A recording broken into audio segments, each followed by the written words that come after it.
The afternoon sun hung low over Silver Rock, Arizona, painting the weathered town in shades of amber and rust. It was October 1921, and the air carried the scent of dust and mesquite, the same scent that had perfumed this territory for 1,000 years before white men carved their names into it. On the porch of a modest house at the edge of town, an old man sat in a rocking chair, his weathered hands resting on knees that had carried him through 7 decades of hard living. Jacob Cole was 76 years old, though his eyes still held the alertness of a man who had learned early that the world did not forgive the complacent. His face was a map of wrinkles, each line a story, each scar a lesson paid for in blood or tears or both. Across from him, a young man of 17 stood holding something small and metallic, turning it over in his palm with the reverence of someone who had just discovered a relic from another age. Thomas Cole, the grandson, had his grandfather's height, but not yet the weight of years that bent the old man's shoulders. Thomas held up the object, a tarnished marshal's badge, its 5-pointed star barely visible beneath decades of neglect. "Grandpa," Thomas said, his voice carrying the uncertainty of youth standing at the threshold of manhood, "I found this in the attic, along with this." He held up a small leather pouch worn smooth by time, and touched its surface decorated with symbols Thomas did not understand. Jacob's rocking stopped, his eyes pale blue like winter sky fixed on the pouch with an intensity that made Thomas shift his weight. "That belonged to your grandmother," Jacob said softly. "Grandma Sarah. But she never told me about any of this. And you were a marshal. You never said." The old man was quiet for a long moment, his gaze drifting past his grandson to the school building visible in the distance, its sign still readable even after 3 years of weathering. Sarah Red Feather Cole School. All welcome. "There are stories," Jacob finally said, "that men only tell when the time is right. Sit down, boy." Thomas folded himself into the chair beside his grandfather, the badge and pouch still clutched in his hands. "You're heading to college next month," Jacob continued. "Your mother tells me you're torn. Part of you wants to go chase that education, see what the world offers.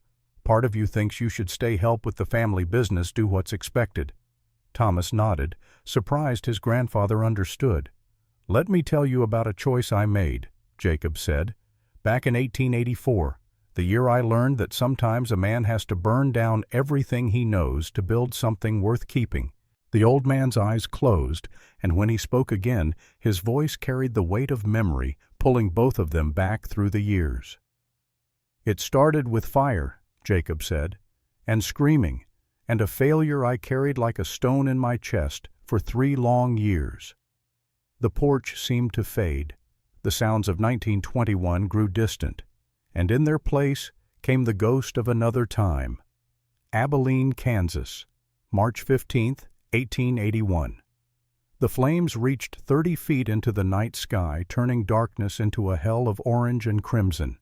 Jacob Cole, 36 years old and still believing the law meant something, ran through the mud-churned street with his lungs burning and his heart hammering against his ribs. The Rogers house, a simple 2-story homestead on the edge of town, was an inferno. The dry Kansas timber, seasoned by winter and spring sun, burned like paper soaked in kerosene.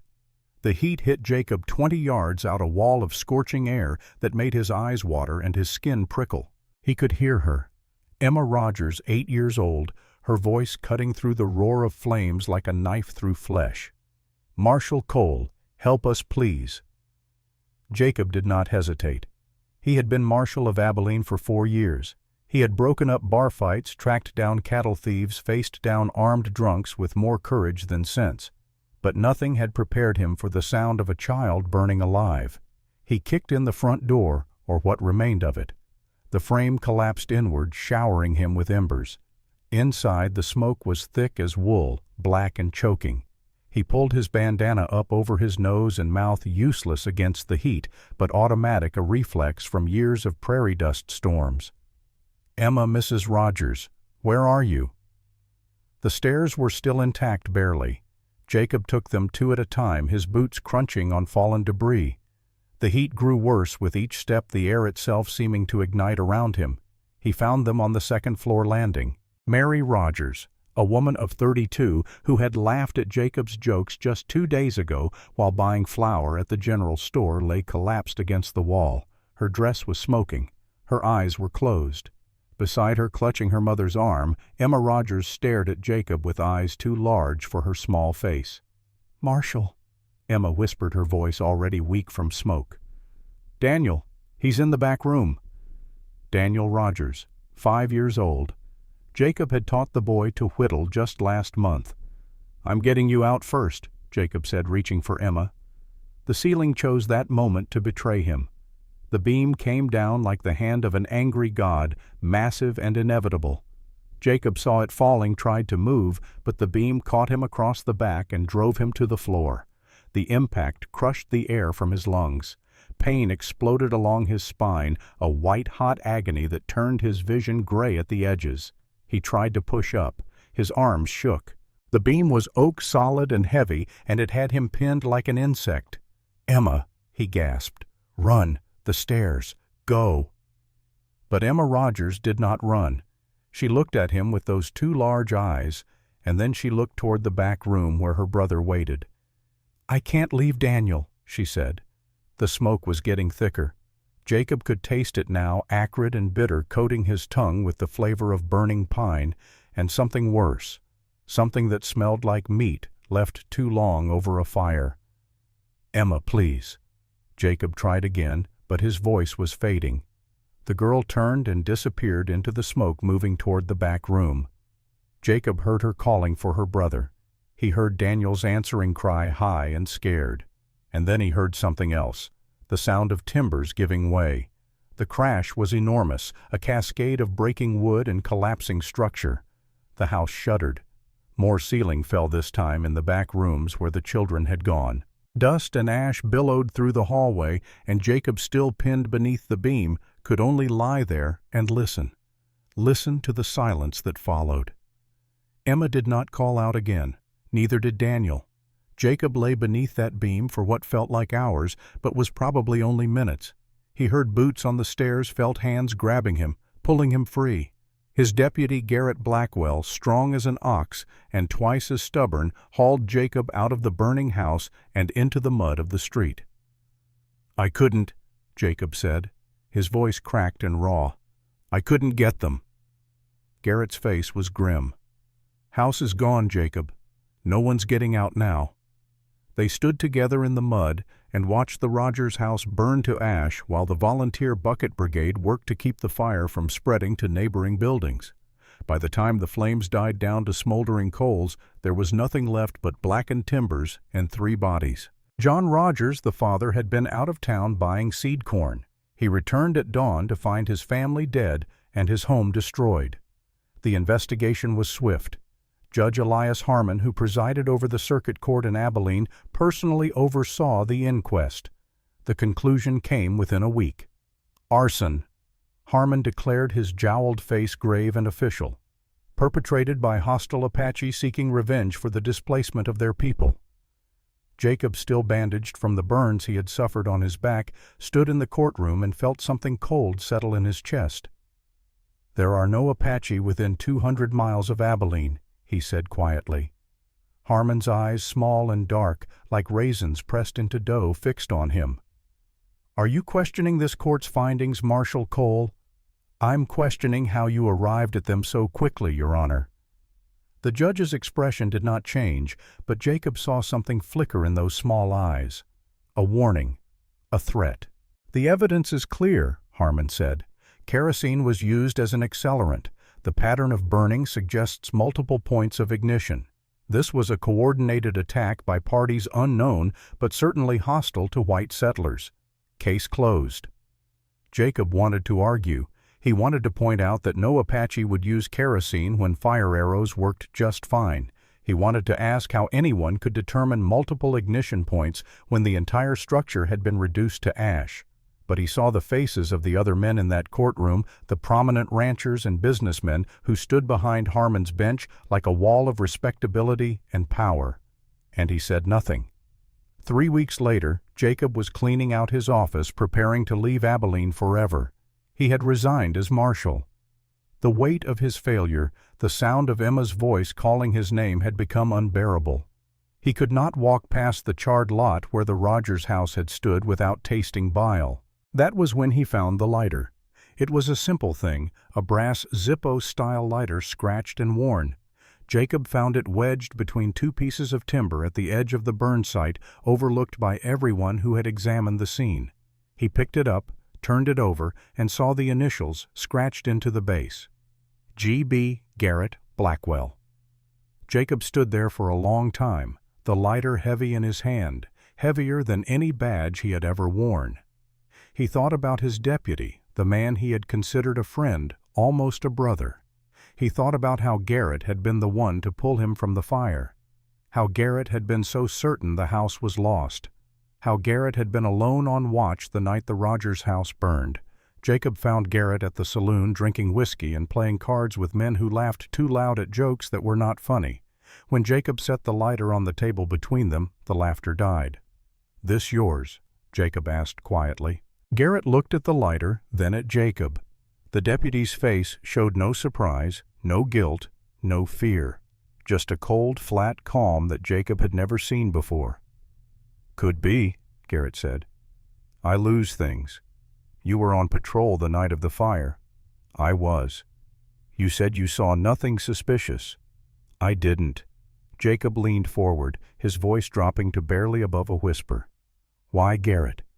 They were innocent. They had legal claim to that land. Why?" Garrett drained his whiskey, set the glass down with a soft click, and met Jacob's eyes. "Legal claim." Garrett repeated, his mouth twisting into something that might have been a smile. "You really think that matters? Jacob Judge Harmon wanted that land. The Land Development Company wanted that land. They made me an offer. $500 and a 10-acre plot of my own. All I had to do was remove an obstacle. They were people. Emma was 8 years old. They were in the way." Garrett's voice was flat, emotionless. "You should have looked the other way, Jacob, like everyone else does. Like I did when Harmon wanted the Miller property last year and the Thompson place the year before that. This is how the world works. The strong take what they want. The weak move aside or get moved." Jacob's hand went to his gun, a reflexive movement born of rage and grief. Garrett saw it and smiled, a real smile this time. "You going to shoot me, Jacob?" "In front of witnesses, with no proof except a lighter that could belong to anyone. Harmon owns half the people in this town. The other half are too scared to speak. You pull that trigger, and you hang." Jacob's hand stayed on his gun for 5 long seconds. Then slowly he let it fall. "I'm leaving Abilene," Jacob said, his voice hollow. "But one day, Garrett, you'll have to answer for what you did. And I hope to God I'm there to see it." Garrett picked up the lighter, pocketed it, and went back to his cards. Jacob Cole walked out of that saloon, out of Abilene, and kept walking until Kansas was far behind him. He drifted west, taking odd jobs, avoiding towns with courthouses and men with badges. He found work as a ranch hand in Colorado, a trail guide in New Mexico, a security guard for a mining operation in Nevada. He never stayed anywhere long. The memory of Emma Rogers' voice followed him, and in his dreams he heard her screaming his name while he lay pinned and helpless. By 1884, Jacob had made his way to Arizona Territory. He bought a small piece of land with money saved from 3 years of hard labor, built a modest ranch house with his own hands, and tried to convince himself that he could live alone with his ghosts. It almost worked. On a warm evening in late September, Jacob sat by his campfire miles from his ranch, tracking rumors of cattle rustlers that had been harassing ranchers in the area. He was not a lawman anymore. He wore no badge. But old habits died hard, and when he heard that small ranchers were being terrorized, something in him could not stay silent. The desert night was cool and clear, the sky so full of stars it looked like someone had spilled diamonds across black velvet. Jacob sipped bitter coffee from a tin cup and listened to the sounds of the wilderness. Crickets, the distant yip of coyotes, the whisper of wind through sagebrush. Then he heard something else, a scream. It was distant, perhaps half a mile away, but unmistakable. A woman's voice, high and sharp with terror, cut short, as if someone had clapped a hand over her mouth. Jacob was on his feet before he realized he had moved. His hand found his Winchester rifle, the model 1873 he had carried since his days as marshal. The weapon was old, but reliable, its wooden stock worn smooth by years of use. For 3 heartbeats, Jacob stood frozen. He thought of Emma Rogers. He thought of his failure. He thought of the 3 years he had spent running from the memory of a child's voice, calling for help while he lay helpless. Not again. Jacob swung into his saddle and spurred his horse toward the sound. The moon was bright enough to ride by, casting the desert landscape in shades of silver and shadow. Jacob guided his mount through scrub brush and around clusters of cholla cactus, following his ears more than his eyes. He heard the coyotes now, their yips and howls growing louder, more excited. The smell hit him first. Blood, fresh and metallic on the night air. He crested a small rise and saw the scene below. A woman, young and dark-haired, was tied to a weathered wooden post in a shallow ravine. Her dress was torn, her arms bound behind her at an awkward angle that had to be agony. Around her 6 or 7 coyotes paced and circled their lean bodies ghostly in the moonlight. What struck Jacob most was the silence. The woman was not screaming, she was not crying. She knelt in the dirt, her head bowed, her lips moving in what might have been prayer or song or simply words to keep her mind from breaking. The coyotes were closing in. Jacob did not think. He raised the Winchester, sighted on the largest animal, a male with a scarred muzzle, and fired. The crack of the rifle split the night. The coyote dropped instantly, its skull shattered by the .44 caliber round. The rest of the pack scattered, yipping in alarm and confusion, disappearing into the brush. Jacob spurred his horse down the slope, loose rock clattering under the animal's hooves. He dismounted while the horse was still moving, hitting the ground at a run, his bowie knife already in his hand. Up close he could see the woman more clearly. She was Apache, that much was obvious from her clothing and features. Young mid-20s perhaps, with high cheekbones and eyes that watched him approach with a wariness that bordered on hostility. Her wrists were bound with manila rope 3/4 inch thick, tied in a diamond hitch pattern. Jacob recognized the knot. It was a miner's knot used to secure loads on pack animals, not an Apache technique. He began sawing through the rope with his knife. "You're safe," he said, keeping his voice low and steady. "I'm not going to hurt you." The woman said nothing. As the last strand parted and her hands came free, she swayed. Jacob caught her before she fell and felt the warm wetness of blood on his hands. The rope had cut deep into her wrists, nearly to the tendons. She was losing too much blood. Shock would take her soon. Jacob lifted her onto his horse, swung up behind her, and turned the animal toward his camp. The woman's head lolled against his chest. Her breathing was shallow and rapid. "Stay with me," Jacob said. "We'll get you fixed up. Just stay with me." They reached his campfire 10 minutes later. Jacob laid the woman down near the flames, grabbed his canteen and the medical kit he always carried. The kit was basic bandages and carbolic acid, a needle and thread for stitches, a small jar of willow bark powder for pain. He poured water over her wrists, washing away the blood. The cuts were deep but clean. No bone showing, no severed tendons. Lucky. The woman's eyes opened. They were dark brown, almost black, and they fixed on Jacob with an intensity that made him pause. "You're sleeping with me now," Jacob said, the words coming out before he could think about them. It was an old expression, something frontier men said when they took someone under their protection. But the moment he said it, he realized how it might sound. The woman's lips moved. Her voice was weak but clear. "I don't sleep. I wait." Jacob blinked. Wait for what? For the men who did this to come back. Her eyes never left his. "And when they do, I kill them." There was no bravado in her voice, no anger, just cold, certain fact.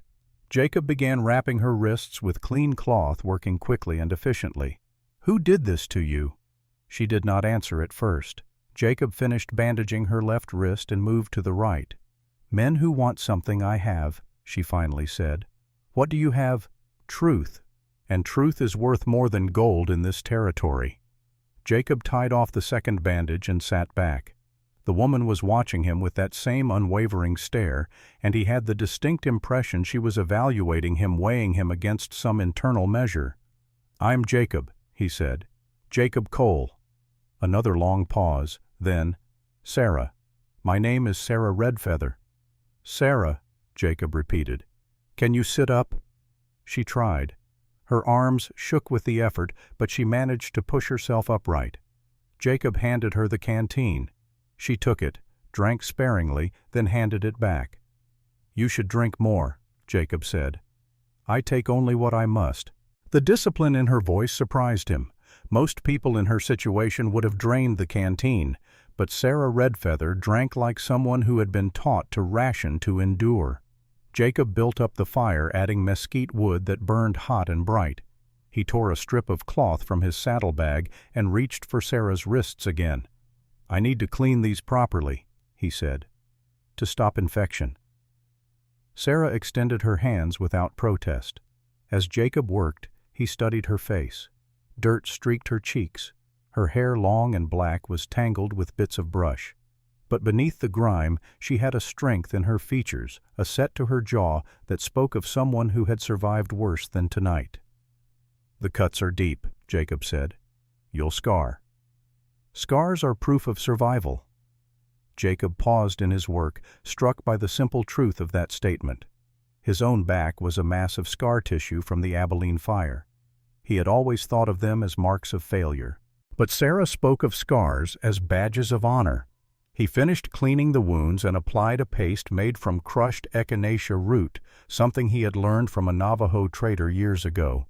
The plant had antiseptic properties, or so he had been told. Sarah watched him work. "You have done this before." "I've patched up enough ranch hands to know the basics." "You were a lawman." It was not a question. Jacob looked up sharply. "How did you know?" Sarah gestured at the Winchester leaning against a rock. "Your rifle. The way you carry it. The way you approach the coyotes. You did not hesitate. You shot to kill quick and clean. That is not a rancher. That is someone who has faced armed men." Jacob was quiet for a moment. Then, "I was a marshal. Long time ago." "What happened?" "I failed someone who needed me." The words came out harder than he intended. "I couldn't save them." Sarah looked at him for a long moment, her dark eyes unreadable in the firelight. "Failure once does not define a man," she said softly. "What he does next defines him." Jacob felt something shift in his chest, a small easing of the weight he had carried for 3 years. He did not know this woman. He had known her for less than an hour, but her words hit him with the force of revelation. He looked down at his hands stained with her blood and the remnants of the echinacea paste. "Those men who tied you up," he said, "they're going to come looking for you." "Yes." "We should move camp." "No." Sarah's voice was firm. "They know where I am. Moving will not help. Better to see them coming." Jacob started to argue, then stopped. She was right. In the open desert, movement left tracks. If men were hunting her, they would find her regardless. Better to choose the ground. He added more wood to the fire, then spread his bedroll on the opposite side of the flames. "Sleep," he said. "I'll keep watch." Sarah lay down, but Jacob noticed she did not close her eyes. She lay on her side, facing the darkness beyond the firelight, her body tense and alert. Hours passed. The fire burned low. Jacob sat with his rifle across his knees, watching the night. The coyotes had returned, circling just beyond the light, their eyes reflecting like yellow coins. But they kept their distance now. Around midnight, Sarah finally spoke. "Thank you," she said quietly, "for stopping. Anyone would have done the same." "No, most men would not. Most men would have ridden past." Jacob thought about that. Thought about the 3 years he had spent drifting, avoiding trouble, refusing to get involved. How many times had he ridden past someone in need, too afraid of failure to even try? "I'm glad I didn't," he said. Sarah shifted, sitting up. The firelight painted her face in shades of gold and shadow. "The men who did this," she said, "they are not random raiders. They work for someone powerful, someone who wants what my mother left me." Your mother?" Sarah's hand went to something at her side, a small leather pouch that Jacob had not noticed before. She held it up so he could see. The pouch was old, made from deer hide sewn with sinew. Apache symbols decorated its surface. "My mother was a medicine woman," Sarah said. "Her name was Ayanna. She was killed 2 years ago. Before she died, she gave me this." "What's in it?" Sarah's fingers tightened on the pouch. "Truth. Evidence. Proof of crimes committed against my people. Names of men who stole land through false treaties. Documents showing how they murdered those who resisted." Jacob felt his pulse quicken. "Have you shown this to anyone?" "No. The men named in these papers control the law in this territory. Judges, sheriffs, politicians. If I show them to the wrong person, I will disappear like so many others." "Then why do they know you have it?" "Because my father told them." Sarah's voice went flat. "He was tortured. They held my mother's body over a fire until he told them where the proof was hidden. But my mother had already given it to me. By the time they killed my father and came for me, I had left our village." Jacob stared at her, seeing the story behind her calm face. Orphaned, hunted, carrying proof of conspiracy against men who commanded armies of guns. "You can't do this alone," he said. "I know. That is why I was traveling to Silver Rock. There is a newspaper there, a man who is not yet bought. If I can reach him, make the documents public perhaps." She trailed off, perhaps realizing how slim her chances were. Jacob looked at the pouch, then at Sarah's face, then at the darkness surrounding them. He thought of Emma Rogers. He thought of his failure. He thought of 3 years spent running. "I'll help you," he heard himself say. Sarah's eyes widened slightly. "You do not know what you are offering. These men will kill you." "Let them try." They sat in silence for a moment, the fire crackling between them. Then from the darkness beyond their camp came a new sound. Not coyotes this time, something larger, heavier. The horse whickered nervously, pulling at its tether. Jacob was on his feet instantly, rifle raised. Sarah moved to his side, her hand finding a knife that had appeared from somewhere in her torn dress. The sound came again, a low rumbling growl that seemed to vibrate through the ground itself. Jacob's blood turned cold. He knew that sound. Mountain lion. The big cat emerged from the darkness like a ghost made flesh. It was a male easily 150 pounds of muscle and fang. Its coat was tawny gold, almost luminous in the moonlight. The eyes that fixed on them were yellow-green, reflecting the firelight with an alien intelligence. Jacob's finger found the trigger. One shot. Center mass. He had killed mountain lions before. But Sarah's hand closed over his, stopping him. "Don't," she whispered. "Are you insane? That thing will kill us both." "No. Watch." Before Jacob could stop her, Sarah stepped forward, moving between him and the mountain lion. The animal's ears flicked. Its tail lashed once, twice. Sarah knelt slowly, her movements fluid and unthreatening. She scooped up a handful of sand and let it fall through her fingers in a thin stream. Then she began to speak. The language was Apache, the words flowing in a rhythm that was almost musical. Jacob could not understand the meaning, but he heard the cadence, the rise and fall of her voice. It was not a plea, not a prayer, it was something else, a conversation. The mountain lion's growl faded. Its ears came forward. It sat down on its haunches, watching Sarah with what looked like curiosity. Sarah continued speaking, her voice never wavering. She gestured to herself, then to Jacob, then to the desert around them. The mountain lion's head tilted as if considering. 5 minutes passed. Jacob stood frozen, rifle still raised, certain that at any moment the cat would spring. Then, with a final growl that sounded almost like a question, the mountain lion rose, turned, and padded back into the darkness. Sarah stood and returned to the fire as if nothing unusual had happened. Jacob lowered his rifle with shaking hands. "What the hell was that?" "A conversation." "You talked to it." "I explained that we were not prey, that we were passing through its territory and meant no challenge. I asked permission to stay the night." "And it understood you." Sarah looked at him with something that might have been amusement. "Animals are not stupid, Jacob. They know intent. They know respect." My mother taught me if you show fear, you call death. If you show respect, you call understanding." Jacob sank down beside the fire, his mind reeling. He had seen many things in his years on the frontier, but he had never seen anyone face down a mountain lion with words. "Your mother," he said slowly, "must have been an extraordinary woman." Sarah's expression softened the first crack in her careful composure.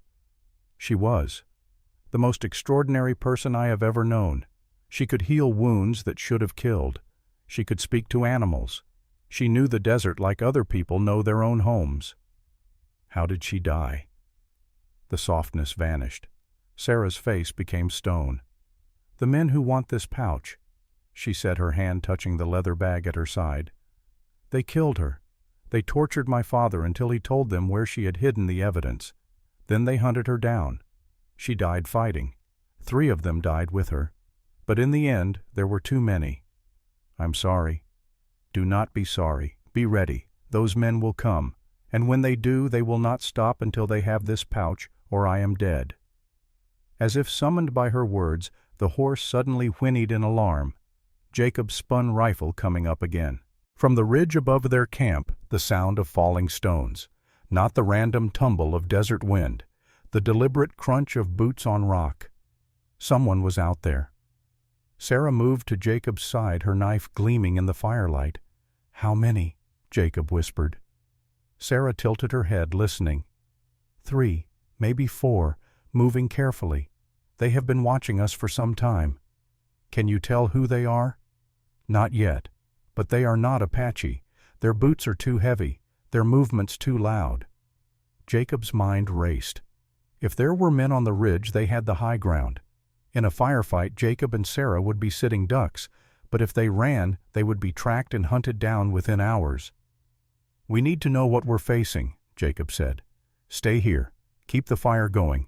Make it look like we're settling in for the night." "Where are you going?" "To even the odds." Before Sarah could protest, Jacob slipped into the darkness beyond the firelight, moving with the practiced silence of a man who had stalked both animals and men. He circled wide, using the terrain to mask his approach, climbing toward the ridge where he had heard the stones fall. The climb took 15 minutes. Jacob moved slowly, testing each handhold, placing each foot with care. The Winchester stayed slung across his back. In close quarters, he would rely on his Colt revolver. He reached the top of the ridge and paused, listening. Voices, low and male. 2 men, perhaps 3, speaking in tones too quiet to make out words. Jacob crept forward, using a cluster of boulders for cover. Peering between the rocks, he saw them. 3 men crouched behind an outcropping, looking down at the campfire where Sarah waited. They wore rough clothing, the kind favored by ranch hands and drifters. But their guns were too clean, too well maintained. And their boots were cavalry issue, the kind the army sold surplus when soldiers mustered out. These were not random bandits. Jacob eased his Colt from its holster, thumbing back the hammer with painful slowness to avoid the telltale click. He could kill all 3 from here. 3 shots close range. They would never know what hit them. But then he would never know who sent them, or how many more were coming. He was about to move closer when one of the men spoke, his voice just loud enough to carry. "Boss says don't kill her yet. He wants the pouch intact, and he wants to know if she's told anyone." Another voice, younger, uncertain. "What if she has? Then we find them and kill them too. Blackwell don't leave loose ends." Jacob's blood turned to ice. Blackwell, Garrett Blackwell, the man who had murdered the Rogers family, the man Jacob had left behind in Kansas 3 years ago. Here, in Arizona, and hunting Sarah Redfeather. Jacob's finger tightened on the trigger. Every instinct screamed to fire to kill these men and then hunt down Garrett and finish what should have been finished in Abilene. But Sarah's words echoed in his mind. Failure once does not define a man. What he does next defines him. If he killed these men now, he would never reach Garrett, never understand the full scope of what was happening, never stop whatever conspiracy had killed Sarah's parents and was now hunting her. Jacob made his choice. He eased back from the rocks, descended the ridge as silently as he had climbed, and returned to the campfire. Sarah looked up as he emerged from the darkness. One glance at his face told her everything she needed to know. "How many?" she asked. "3. Professional guns, waiting for orders." "Orders from whom?" Jacob met her eyes. "A man named Garrett Blackwell. Do you know that name?" Sarah's face went pale. "Blackwell. Yes. That was one of the names in my mother's papers. A deputy from Kansas who came to Arizona 2 years ago. He works for Judge Harmon now." Judge Harmon. The name fell from Jacob's lips like a curse. "Elias Harmon. You know him."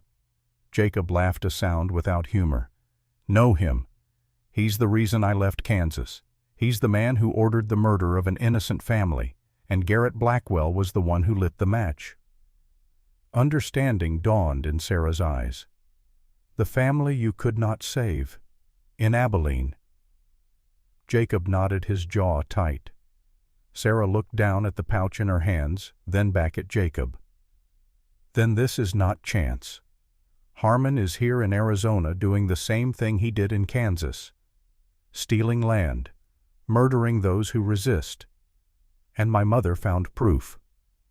"How much proof?" "Names, dates, forged documents, transfer deeds signed by officials who were bribed or threatened, and something else." Sarah opened the pouch, reached inside, and pulled out a folded piece of paper. She handed it to Jacob. He unfolded it carefully. In the firelight, he could see it was a map hand-drawn showing a section of Arizona territory. An X marked a spot in the Superstition Mountains. "What is this?" Jacob asked. "My mother witnessed something 15 years ago," Sarah said quietly. "A military gold shipment, $500,000 being transported to Fort Apache. It disappeared. The official story was that Apache raiders ambushed the convoy and stole the gold. But that's not what happened. No, Judge Harmon and his partners ambushed the convoy themselves. They killed the soldiers. They buried the gold. And they blamed the Apache, using it as justification to seize more tribal lands." Jacob stared at the map, understanding blooming like a dark flower in his mind. "Your mother saw where they buried it. She was gathering medicinal plants in the mountains. She hid when she heard gunfire. She watched them kill 17 soldiers and bury the gold. She drew this map and kept it hidden for 15 years, waiting for the right time to use it. But she never got the chance. Harmon found out she knew. He sent men to get the map. She refused. So they killed her. They tortured my father until he told them where the evidence was hidden. But by then I already had it." Jacob handed the map back to Sarah, his mind working through the implications. This was bigger than he had imagined. Not just land fraud, not just murder. This was conspiracy at the highest levels of territorial government. "We can't stay here," he said. "Those men up on the ridge are waiting for more to arrive. By dawn we'll be surrounded." "Where do we go?" Jacob thought for a moment, then made a decision that would change everything. "My ranch. It's 20 miles east. We can rest there, plan our next move, maybe find allies." Sarah looked at him with those dark, steady eyes. "You do not have to do this, Jacob. This is my fight." "No," Jacob said, surprising himself with the certainty in his voice. "It's our fight now. Harmon and Blackwell took something from both of us. Time they answered for it." They broke camp, quickly dousing the fire and saddling the horse.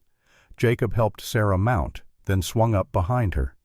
As they rode out into the darkness, he glanced back once at the ridge. The men were still there watching, but they did not follow. Not yet. They rode through the remainder of the night, crossing desert hardpan and dry creek beds, navigating by stars and Jacob's memory of the land. Sarah rode in silence, her body tense against his one hand always on the leather pouch. Dawn was breaking, painting the eastern sky in shades of pink and gold when Jacob's ranch came into view, or what was left of it. The house was gone. In its place stood a blackened shell smoke still rising from the ruins. The corral fence had been torn down. The small barn Jacob had built with his own hands was nothing but charred timbers. Jacob reined in the horse, staring at the destruction with a numbness that went bone deep. Sarah slid from the saddle and walked toward the ruins. She knelt at the edge of the burned area, examining the ground with the same careful attention she had given to the tracks by their campsite. 5 men, she said after a moment. They came in the night, searched first, then burned. They were looking for something. For you, Jacob said hollowly. For the pouch. Sarah stood, her face grim. They thought you had taken me here. When they found no one, they burned it out of spite. Jacob dismounted slowly, his legs unsteady. Everything he owned had been in that house. 3 years of work, his books, his clothes, the few possessions he had carried from Kansas, all ash now. He walked to what had been his front porch and knelt in the ruins. His fingers found something metal warped by heat. He pulled it free and recognized it. A photograph frame. Inside, barely visible through the soot, was a picture of a younger Jacob standing with his parents, taken before they had died of cholera. The glass was shattered. The photograph was burned beyond recognition. Jacob set the frame down gently and stood. They took everything, he said, his voice empty. Sarah moved to his side. Not everything. They did not take your life. They did not take your will. And they did not take your chance to make this right. Jacob looked at her. How can you be so calm? They're hunting you. They killed your parents. They destroyed my home. And we're standing here with nothing but a horse and a handful of documents that half the territory's power structure wants destroyed. Sarah's expression did not change. I am calm because anger without purpose is wasted energy. My mother taught me when your home burns, you have 2 choices. You can sit in the ashes and mourn, or you can use those ashes to mark the faces of your enemies before you destroy them. A slow smile crossed Jacob's face. It was not a pleasant smile. I'm starting to like the way you think, Sarah Redfeather. Good, because we will need to think clearly if we are to survive what comes next. A sound made them both turn. A man on horseback was approaching from the west, riding slowly, hands visible and empty. As he drew closer, Jacob recognized the weathered face, the tobacco-stained beard, the eyes that had seen too much and forgiven too little. William Mason. Will Mason had been a friend once back in Texas before Jacob had moved to Kansas. They had ridden together, hunted together, gotten drunk, and started fights in saloons where neither of them belonged. Then life had taken them in different directions. Jacob had not seen Will in nearly a decade. Will reined in his horse 20 feet away, his hands still visible, his expression neutral. "Jacob Cole," Will said, his voice gravelly from years of whiskey and cigarettes. "Heard you were dead." "Heard the same about you." "Rumor and truth ain't always the same thing." Will's eyes moved to Sarah, then to the burned ruins. "Looks like you've had some trouble." "You could say that." Will spat a stream of tobacco juice into the dirt. "That trouble got a name: Garrett Blackwell, Judge Elias Harmon, and whoever else is in their pocket." Something flickered in Will's eyes. Not surprise. Recognition. "Well," Will said slowly, "that's a hell of a list of enemies." "You know them." Will was quiet for a long moment. When he spoke, his voice was careful. "I know Blackwell. Rode with him for a while after I left Texas. Needed money. Made some bad choices." Jacob's hand moved toward his gun. Sarah noticed but said nothing. "What kind of bad choices?" Jacob asked. Will met his eyes squarely. "The kind that keep a man up at night. The kind that make him wonder if there's any redemption left in this world. Are you here to kill us, Will?" "If I was, you'd already be dead." Will gestured to the rifle on his saddle, still in its scabbard. "I'm here because I heard Blackwell's men talking in a saloon 2 days ago. They said they were hunting an Apache girl who stole something from the judge. Said they'd burn every ranch in the territory to find her. And you decided to warn us out of the goodness of your heart." Will's laugh was bitter. "Goodness ain't got much to do with it, Jacob. I got my own debts to pay, my own ghosts to face, and maybe, just maybe, I can help you live long enough to do what needs doing." Jacob studied his old friend's face, looking for deception, for weakness, for any sign that this was a trap. All he saw was a tired man carrying weight that bent his shoulders. "Sarah," Jacob said, not taking his eyes off Will, "what do you think?" Sarah had been watching Will in silence. Now she spoke. "His horse is lame. Left front hoof. He has ridden hard and far. His saddlebags are nearly empty. He carries a wanted poster in his coat pocket. I can see the edge of it. Will's eyes widened, slightly impressed despite himself. You've got sharp eyes, girl.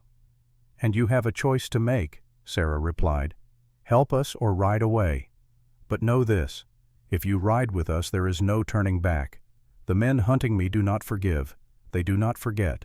You will be marked as surely as we are. Will considered this. Then he dismounted, wincing as his left knee buckled slightly. Old wound, Jacob noted. Cavalry injury, probably. I'm already marked, Will said. Already running, already hunted. At least if I ride with you, I'll be running towards something instead of away. He extended his hand to Jacob. Jacob looked at that outstretched hand. He thought about trust, about betrayal, about the men he had believed in who had failed him and the strangers who had saved him. He thought about Emma Rogers, and he took Will's hand. The three of them stood in the ashes of Jacob's ranch, the morning sun climbing higher and painting the destruction in harsh, unforgiving light. Will Mason leaned against his horse, his weathered face unreadable. Sarah Redfeather watched him with the stillness of a hawk studying prey. Jacob felt the weight of decision pressing down on his shoulders like a physical burden. If we're going to do this, Jacob said finally, I need to know what I'm dealing with. Will, you said you rode with Blackwell? Tell me everything. Will spat tobacco juice into the blackened dirt. His eyes, pale blue and shot through with red from too many sleepless nights, met Jacob's without flinching. It started in Texas. Will began, his voice carrying the roughness of a man who had gargled gravel. 2 years back.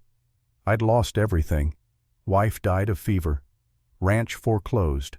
I was drinking myself to death in a San Antonio saloon when Blackwell found me. Said he had work, good pay, no questions asked. What kind of work? Sarah asked, her voice quiet but sharp. Will's jaw worked, chewing on words that tasted bitter. Muscle work at first. Blackwell was running guns to Apache renegades, then ambushing the same renegades and claiming the bounty. Made good money. I told myself it was just business. But it wasn't, Jacob said. No. Will's hands clenched. It wasn't. 6 months in Blackwell, got a message from someone in Arizona, a judge named Harmon. There was a job, big money, $500 in land grants if we did it right. Jacob's blood turned cold. When was this? March of 1881. The date hit Jacob like a fist. March 1881. The month Emma Rogers died. The job was in Kansas, Jacob said, his voice flat. Abilene. Will's eyes widened, genuine surprise flickering across his features. How did you know? Because I was there. I was the marshal. The color drained from Will's face. He took a step back, his hand moving reflexively toward his gun, before stopping. Christ, Jacob, I didn't know. I swear to God I didn't know it was you. Tell me what happened, Jacob said, each word precise and cold as a rifle shot. Tell me exactly what you did. Will's shoulders sagged. When he spoke, his voice was barely above a whisper. There was a family. The Rogers. They had land that Harmon wanted for some development scheme, legal claim all proper, but Harmon wanted them gone. He sent Blackwell and me to make it happen. Sarah moved closer to Jacob, perhaps sensing the violence coiling in him like a spring. Blackwell said it would be simple, Will continued. We'd set a fire, scare them off. They'd lose the house, lose heart, sell cheap and move on. No one was supposed to die. But they did die, Jacob said. Yes. Will's voice cracked. We went in at night. I was on watch outside while Blackwell set the charges. Kerosene. 4 corners of the house, just like he'd done before in other places. He lit them and we ran. We were 50 yards away when we heard it. Heard what? Screaming. Will's hands were shaking now. A woman. Children. Blackwell had told me the family was out of town at some church social. But they were home. They were home, and we'd locked the doors from the outside. Jacob's vision narrowed to a single point of red rage. His hand found his Colt revolver, drew it, pointed it at Will's chest. "You killed them," Jacob said, his voice eerily calm. "You burned children alive." "Jacob," Sarah said quietly, her hand touching his arm. Not restraining, just connecting. Will stood his ground, not reaching for his own weapon. "I tried to go back. I swear on my dead wife's grave I tried. I ran to the house, tried to break down the door. But Blackwell stopped me, put a gun to my head and said if I interfered he'd kill me and leave my body to burn with them." "So you let them die?" "Yes." Tears were running down Will's weathered face now, cutting tracks through the dust. "I stood there and listened to them scream, and I did nothing. I'm a coward, Jacob. I've always been a coward. But I'm here now because I can't carry it anymore. I can't sleep. I can't close my eyes without seeing that house burn." Jacob's finger rested on the trigger. One squeeze, one bullet. Justice for Emma, for Daniel, for Mary Rogers. But Sarah's hand tightened on his arm. "He is already dying," she said softly. "The worst death. The death of living with what he has done. Killing him gives him peace, making him help us earn back even a fragment of his soul that is punishment." Jacob stood frozen, the gun steady in his hand, the decision balanced on a knife's edge. Finally, slowly, he lowered the weapon. "You want redemption?" Jacob asked, his voice hard as iron. "You help us destroy Harmon and Blackwell. You help us make sure no other family burns. And if you betray us, if you run, if you even think about putting your survival ahead of what's right, I will hunt you to the ends of the earth, and I will make damn sure your death is neither quick nor kind." Will nodded, unable to speak. "Now," Jacob said, holstering his gun, "we need to move. Those men on the ridge last night will report back to Blackwell. We have maybe 6 hours before he brings an army down on us." Sarah moved to the remains of the ranch house, kneeling to examine the tracks more carefully. They went south after burning this place, toward Silver Rock. Blackwell is likely there waiting for word. "Then we go north," Jacob said. "Circle around. There's a canyon pass that cuts through the Mazatzel Mountains. We can reach Silver Rock from the backside, avoid the main roads." Will shook his head. "Blackwell knows that canyon. He uses it for ambushes. If he thinks you're heading to Silver Rock, he'll have men waiting there." "You have a better idea." "Maybe. There's a rancher named Miller, lives about 20 miles east. Good man. Fought in the war. Hates Harmon because the judge stole his brother's land last year. If we can reach Miller's place, we might find allies. At least we'd have walls and supplies." Jacob considered this. Every instinct told him to avoid other people, to keep moving, to trust no one. But Sarah was exhausted, her wrists still raw from the ropes. Their supplies were minimal, and if what Will said was true, Blackwell would have the obvious routes covered. "Sarah," Jacob asked, "your call." Sarah stood wiping ash from her hands. "The Miller Ranch, but we do not ride straight. We move like hunted animals, cover our trail, use every trick my mother taught me." And so they did. The next 3 days would test them in ways none of them anticipated. They rode east, but not in a straight line. Sarah led them through dry creek beds where hoof prints would be obscured by sand. She showed them how to tie cloth around the horses' hooves to muffle sound. She taught them to read the land, to use the sun and shadows to navigate without leaving obvious trails. At night, they made cold camps, no fires, eating jerky and hardtack, while Sarah kept watch with senses that seemed almost supernatural. More than once she detected riders searching for them, sometimes miles away, alerting Jacob and Will in time to hide in arroyos or behind rock formations. Will's wound slowed them. The old cavalry injury to his knee had reopened with the hard riding, and by the second day he could barely walk. Jacob fashioned a splint from mesquite branches and strips of Sarah's torn dress, binding the joint tight. On the second night, while Sarah slept and Jacob kept watch, Will spoke. "You asked me once why I came back," Will said quietly, lying on his bedroll and staring at the stars. "Why I'm here instead of running." Jacob said nothing, just listened. "After Abilene, I stayed with Blackwell for another year. Told myself I was trapped, that I couldn't leave. But truth was, I was afraid afraid of being alone, afraid of facing what I'd done. We did other jobs, burned other homes, hurt other people, and every time I found a reason to justify it." Will paused, his breath catching. "Then one night in Tucson we were in a saloon. Blackwell was drinking, bragging about his work. He told the story of Abilene. But in his version it was funny. The way those people screamed, the way the marshal tried to save them and failed. He laughed, Jacob. He laughed about children burning alive." "What did you do?" "I hit him, broke his nose, nearly killed him before his men pulled me off. I ran that night, stole a horse and rode until Arizona was behind me. Been drifting ever since, one step ahead of Blackwell's men, waiting for the day they caught up." "Why didn't you go to the law?" Will laughed a sound without humor. "The law, Jacob Harmon owns every judge and sheriff between here and Kansas. I tried once in New Mexico, walked into a sheriff's office ready to confess everything. The sheriff listened, nodded, and then locked me in a cell. Turned out he was on Harmon's payroll. I only escaped because the jail was built by the lowest bidder and the bars were rotten." Jacob absorbed this. The scope of Harmon's corruption was staggering. "When I heard Blackwell's men talking about the Apache girl," Will continued, "I knew it was the same pattern, the same evil, and I thought maybe, just maybe, if I could help stop it this time, I could earn back some small piece of my soul." "Redemption doesn't work that way," Jacob said.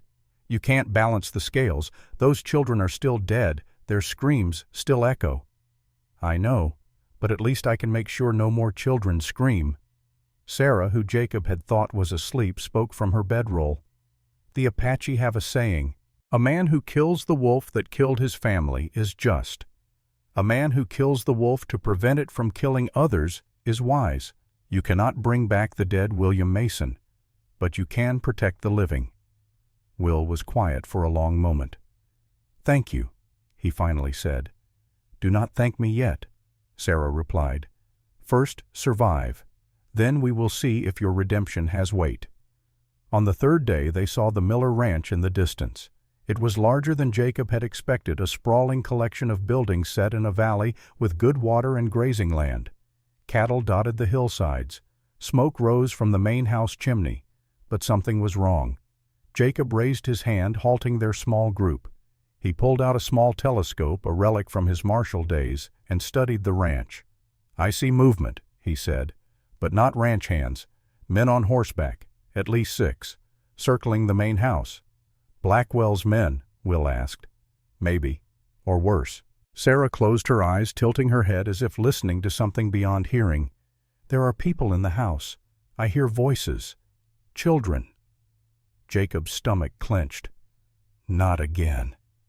They approached carefully, keeping to the tree line that bordered the property. As they drew closer, the situation became clear. The Miller Ranch was under siege. 6 armed men on horseback surrounded the main house. One of them, a big man with a scarred face that Jacob could see even at this distance, was shouting, "Miller, we know you're in there. Send out the girl and we'll let you live. Judge's orders. You got 5 minutes, then we start shooting." Jacob, Sarah, and Will dismounted, tying their horses to a tree well out of sight. They moved forward on foot, using an irrigation ditch for cover. "That's one of Blackwell's lieutenants," Will whispered. "Name's Carson. Meaner than a snake and twice as smart. If he's here, Blackwell knows we're in the area." "How?" Jacob asked. "Probably tracked us to your ranch, guessed we'd come this way. Carson's the best tracker Blackwell has." Sarah was studying the house through narrowed eyes. "I count 5 people inside. 3 adults, 2 children. One of the adults is injured." "How can you possibly know that?" Jacob asked. "The way they move past the windows. One limps, the others stay close supporting." Jacob marveled at her perception. Then he focused on the problem at hand. "We're outnumbered 2 to 1, he said, "and they have the high ground and clear fields of fire." 3 to 1, Will corrected. "I can barely walk. I'll be useless in a fight." "Then we don't fight," Sarah said. She turned to Jacob. "We make them think we have given up, lure them into a trap." "What kind of trap?" Sarah's smile was cold and sharp. "The barn. It has only one entrance. If we can get them inside—" Jacob understood immediately. They'd be bottled up, fish in a barrel. But why would they go into the barn? Will asked. Sarah looked at him steadily. Because I will be in there, and Carson will think he has won. Absolutely not, Jacob said. They'll kill you the moment they have you. No, they need to know if I have told anyone about the documents. They need to interrogate me. That will buy us time. It's too dangerous. Everything is dangerous. Sarah's voice was fierce.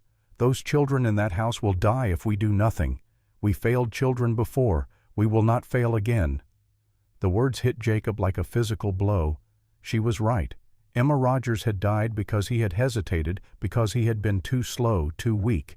He would not make that mistake twice. All right, he said. But we do this my way. Will, can you shoot? From a supported position? Yes. Good. Get up in that oak tree over there. You'll have a clear line of sight to the barn entrance. When I give the signal, you take down anyone who runs out. Will nodded, already moving toward the tree, his limp pronounced, but his determination clear.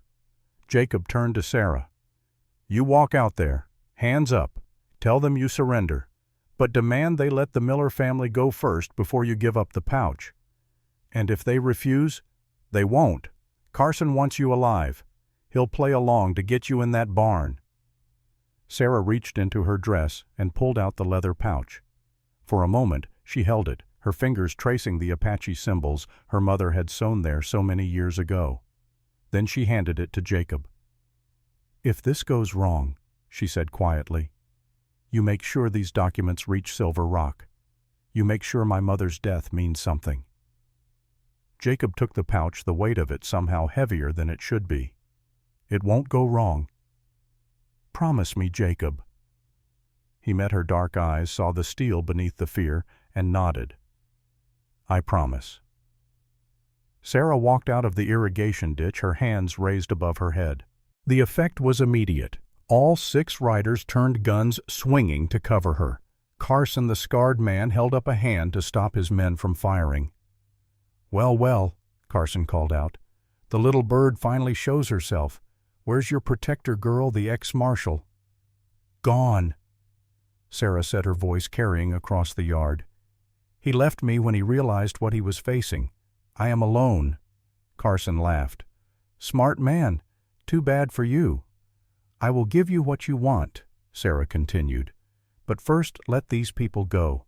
They have done nothing. They do not know anything. Oh, I don't know about that, Carson said. He gestured toward the house. Seems to me old Miller here has been mighty hospitable. Might need to ask him some questions about who he's been sheltering. Then ask me. Let them go and I will tell you everything. Where the documents are, who has seen them, everything Judge Harmon wants to know. Carson considered this, his scarred face twisting in thought. Behind him, Jacob could see movement in the house, the Millers watching, hoping. All right, Carson finally said, but you come to the barn first, nice and private. My men stay out here to make sure your marshal friend doesn't try anything heroic. Sarah nodded and began walking toward the barn, her steps steady despite the fact that she was walking into a trap within a trap. Jacob, hidden in the irrigation ditch, worked his way around the perimeter of the ranch. He reached the back of the barn just as Sarah entered through the front. Through a gap in the wooden slats, he could see her standing in the center of the space, surrounded by hay bales and farm equipment. Carson and 2 of his men followed her inside. Now then, Carson said, pulling out a knife that glinted in the dim light filtering through the barn walls. Let's have a conversation. Where are the documents? I hid them, Sarah said. 3 miles from here, in a cave only I can find. You're lying. Perhaps. Or perhaps I am telling the truth, and you are about to kill the only person who can lead you to them. Carson's face darkened. He stepped closer, the knife coming up to Sarah's throat. Jacob tensed. This was the moment. If he moved too soon, Carson would kill Sarah. Too late, and she might already be dead. Then Sarah did something unexpected. She stomped down hard on Carson's instep, the heel of her boot crushing the bones of his foot. As Carson howled and stumbled back, Sarah grabbed a pitchfork leaning against a stall and swung it like a club. The wooden handle caught Carson across the temple. He went down hard, blood streaming from a cut above his eye. The other two men reached for their guns. Jacob kicked in the back wall of the barn, the rotted wood exploding inward. He came through, shooting his Colt, barking twice. Both of Carson's men fell, one clutching his shoulder, the other his leg. From outside, gunfire erupted. Will, from his position in the tree, had started picking off the remaining riders. Jacob heard screams, the thunder of hooves, as horses scattered. Carson, dazed, but still dangerous, lurched to his feet and lunged at Sarah with the knife. She sidestepped smoothly, years of Apache training evident in the fluid movement. The pitchfork came around again this time, catching Carson in the ribs. He gasped the air driven from his lungs. Jacob was there in 2 strides. He grabbed Carson by the collar and slammed him against a support beam hard enough to shake dust from the rafters. "How many men does Blackwell have in Silver Rock?" Jacob demanded. Carson spat blood. "Go to hell!" Jacob hit him a short, sharp blow to the solar plexus. Carson doubled over, retching. "How many?" "20." Carson gasped. "Maybe more. Judge has the whole town locked down. You go near Silver Rock, you're dead men." "Where's Blackwell?" "Everywhere. Nowhere. He's waiting for you, Cole. He knows you're coming. He's been waiting 3 years to kill you." Outside, the gunfire had stopped. Jacob heard Will calling the all-clear. "What about Harmon?" Sarah asked. "When does he arrive in Silver Rock?" Carson laughed, a wet, bubbling sound. "He's already there. Big trial tomorrow. Gonna make an example of some Apache who stole horses. Whole town will be watching. Perfect time to show who really runs this territory." Jacob and Sarah exchanged glances. A public trial, a captive audience. If they could get the documents into the right hands before that trial. The barn door burst open. A man stood there, rifle raised. He was in his 60s, grizzled and hard, with the look of someone who had survived more than one war. "Who the hell are you?" the man demanded. "Robert Miller," Jacob asked. "That's right, and you're trespassing on my land." "We're the reason those men outside aren't burning your house right now," Jacob said evenly. "Name's Jacob Cole. This is Sarah Redfeather. We're the ones they were looking for." Miller's eyes went to Sarah, then to Carson, then back to Jacob. Slowly, he lowered the rifle. "You're the ones Blackwell's been hunting." "Yes, sir." "Good." Miller said, a grim smile crossing his face. "Then you're doing something right.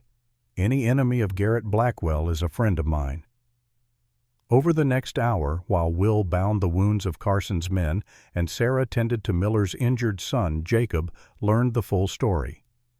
Miller's brother had owned a ranch 40 miles south. 2 years ago, Judge Harmon had produced documents claiming the land was part of a Spanish land grant that Miller's brother had encroached upon. When Miller's brother protested, showed his legal deed, Harmon had declared the deed a forgery. The brother had lost everything. 3 months later, he had been found dead, an apparent suicide. "But John didn't kill himself," Miller said, his voice hard. "My brother was murdered. I know it. Blackwell's men know it. And there's not a damn thing I can do about it because Harmon owns every lawman in the territory." Jacob showed Miller the documents from Sarah's pouch. The old rancher's hands trembled as he read them. "This is it," Miller breathed. "This is proof. Names, dates, forged deeds. Everything we'd need to expose them." "If we can get it to someone who'll listen," Jacob said. "There's a newspaper editor in Silver Rock," Miller said. "Name's Thomas Garrett. No relation to Blackwell, thank God. He's been trying to investigate Harmon for years, but no one will talk. They're too scared. If you can get these documents to him before the trial tomorrow—" "We'll be walking into a trap," Will said. He had climbed down from the tree, his face pale from pain but his eyes clear. "Blackwell will have every approach to Silver Rock covered." "Then we don't walk in," Sarah said. "We are brought in." Everyone turned to look at her. "Carson's men," she explained. "We have 3 of them wounded but alive. We dress Jacob and William as prisoners. I ride in as a captive. Carson's men escort us thinking they are bringing us to Blackwell." "That's insane," Will said. "It's brilliant," Miller countered. "No one will question Carson's men bringing in prisoners. They'll ride right through whatever security Blackwell has set up." "What about Carson himself?" Jacob asked. They all looked at the man who lay unconscious in the corner of the barn, his head bandaged. "Leave him here," Miller said. "Tied up good and tight. By the time he works free or someone finds him, you'll already be in Silver Rock." Jacob thought about it. The plan was risky, bordering on suicidal, but it might be their only chance. "All right," he said, "but we'll need horses, supplies, and someone who knows the back roads to Silver Rock." Miller smiled. "I'll do you one better. I'm coming with you." That night they rested at the Miller ranch. Miller's wife, a sturdy woman named Helen, cooked the first hot meal Jacob had eaten in days. His son Robert Jr., a boy of 14 with his arm in a sling from a bullet wound, watched Jacob with eyes full of hero worship. "You really killed 5 of Blackwell's men?" the boy asked. 3, Jacob corrected gently.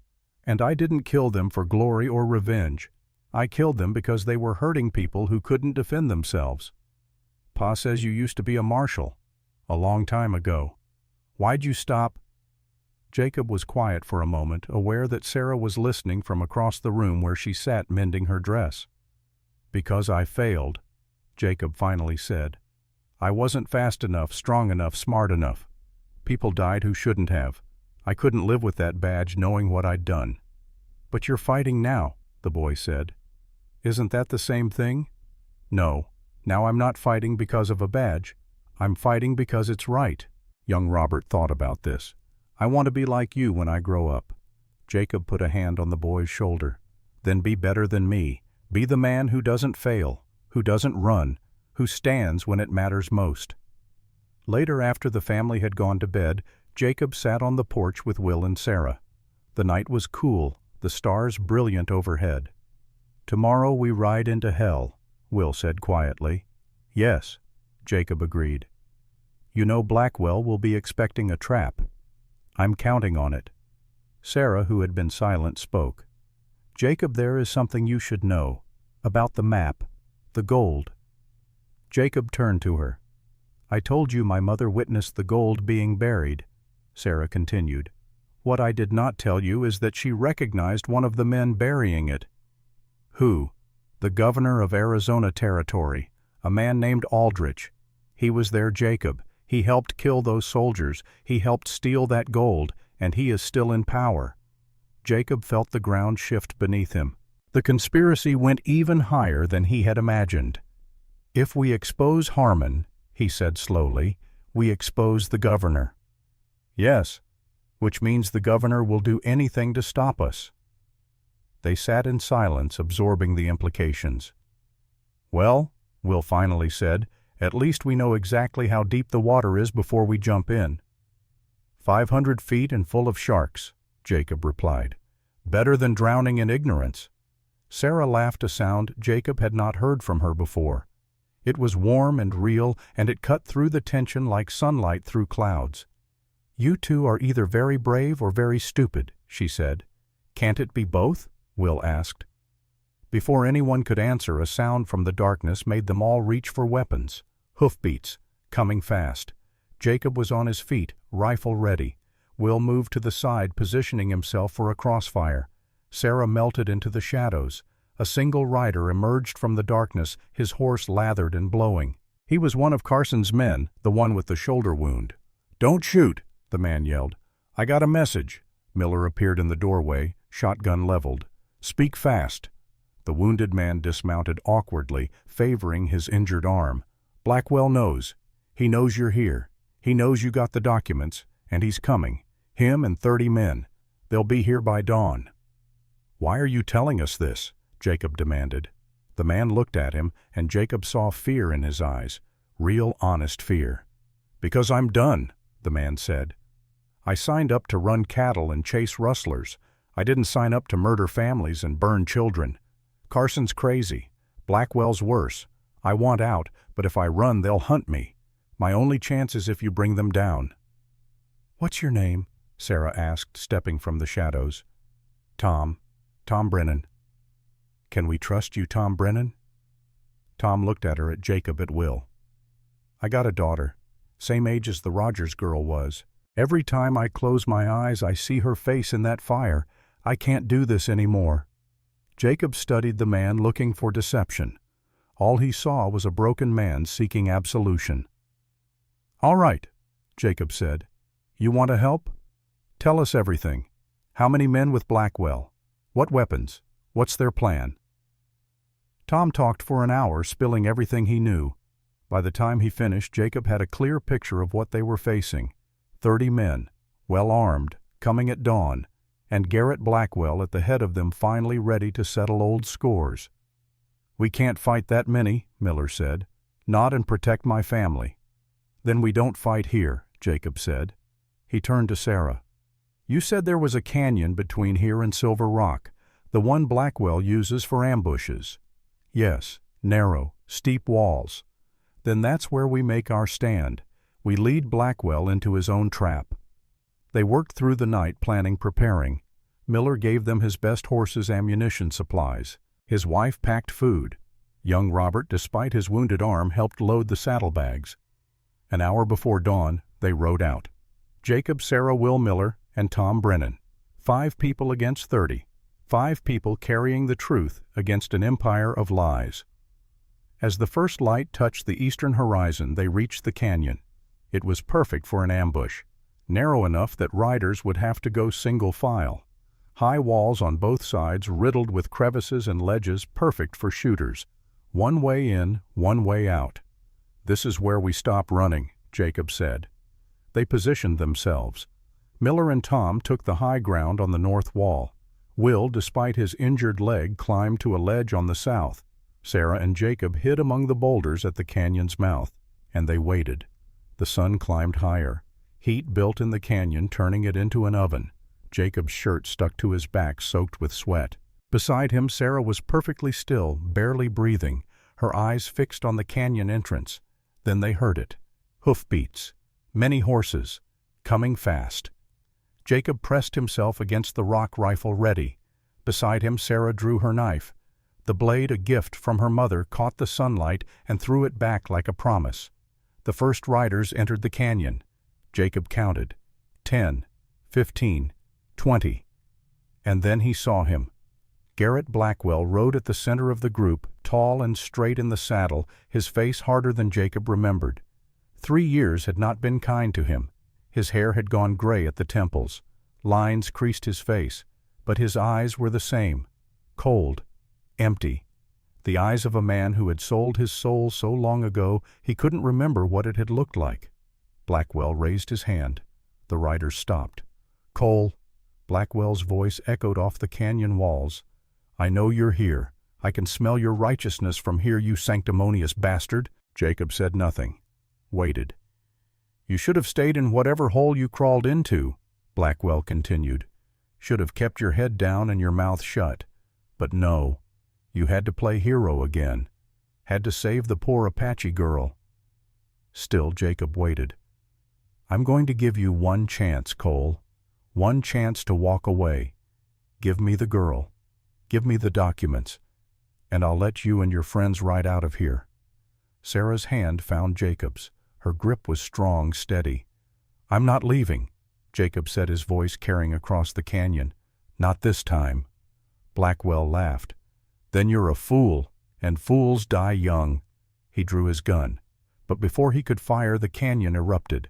Miller and Tom opened up from the north wall, Will from the south, Jacob and Sarah from the front. The crossfire was devastating. Blackwell's men, caught in the narrow canyon with no cover, scattered like leaves in a windstorm. Horses screamed and reared. Men fell clutching wounds. The thunder of gunfire was deafening, bouncing off the walls until it seemed to come from everywhere and nowhere. Blackwell wheeled his horse, trying to rally his men. "Return fire. Kill them all." But the high ground belonged to Jacob's people. Every shot from Blackwell's men went wide, ricocheting uselessly off stone. Every shot from above found flesh. In 90 seconds it was over. Half of Blackwell's men were down. The rest were fleeing back the way they had come, abandoning their leader. Blackwell sat alone in the center of the canyon, his horse dancing nervously beneath him. Blood ran from a cut on his cheek where a rock splinter had hit him. He looked up at the canyon walls, seeing Miller and Will and Tom with their rifles still trained on him. Then he looked at Jacob emerging from the boulders with Sarah at his side. "Well," Blackwell said, his voice eerily calm, "I suppose this is the part where you arrest me. Take me to face justice. Do the right thing." Jacob walked forward until he was 10 feet from Blackwell. His rifle never wavered. "Justice," Jacob repeated. "That's interesting coming from you." "I did what I had to do, Jacob. Same as you're doing now. We're not so different. We're nothing alike. Aren't we? You killed men today. How many? 6, 7. You stood on that high ground and shot them down like dogs. They were attacking us. And the Rogers family was attacking the established order. It's all perspective, Jacob." Sarah stepped forward, her knife still in her hand. "You murdered children." "I followed orders. I did my job." "Your job was to protect people. You burned them alive." Blackwell's face finally showed emotion, anger hot and bright. "I did what I had to do to survive in a world that doesn't give a damn about poor boys from nowhere. Harmon gave me a chance, gave me money, gave me power. What did the law give me? Nothing." "The law gave you a badge," Jacob said quietly. "A chance to make things better. You chose to make them worse." Blackwell's hand moved toward his gun. "Don't," Jacob warned. But Blackwell was drawing, his face twisted with rage and desperation. Jacob's rifle spoke first. The bullet struck Blackwell's gun hand, sending the weapon spinning into the dirt. Blackwell howled, clutching his shattered fingers, and fell from his saddle. Jacob walked forward and pressed the rifle barrel against Blackwell's forehead. "You're done," Jacob said coldly. Blackwell, bleeding and beaten, spat blood. "You should have killed me, Jacob. You'll regret this." "Maybe," Jacob said, "but you're going to face a real trial, in front of real people, and you're going to hang." Miller and Will tied Blackwell's hands tight. They threw him across a horse like cargo. "Let's take him to Silver Rock," Jacob said. "Let him see his empire fall before he dies." Jacob stood slowly, feeling the weight of what he had done settling on his shoulders. He had killed before in his years as marshal, but this was different. This was personal. This was justice and revenge mixed together in a way that left a sour taste in his mouth. Sarah's hand touched his shoulder. "It had to be done." "I know." "Then why do you look like you carry stones?" "Because I do." They stood together in the canyon while Miller and Will climbed down from their positions. Tom Brennan appeared, his face pale but determined. "What now?" Miller asked. Jacob looked at the fallen men, at the survivors fleeing into the distance, at the blood staining the canyon floor. "Now we ride to Silver Rock," he said. "We finish this." They took Blackwell's best horses, leaving their exhausted mounts behind. They took weapons and ammunition from the fallen, and they took Blackwell's body tied across a horse. As they rode toward Silver Rock, the sun beginning its descent toward the western horizon, Jacob felt something shifting inside him. The weight of Abilene was still there. It would always be there. But it was balanced now by something else. Purpose. He had spent 3 years running from his failure. Now he was running toward something, toward justice, toward redemption, toward a future where children did not burn because corrupt men wanted land and gold. Sarah rode beside him, the leather pouch once again secure at her side.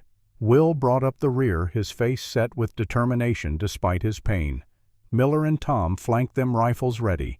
5 riders against a town.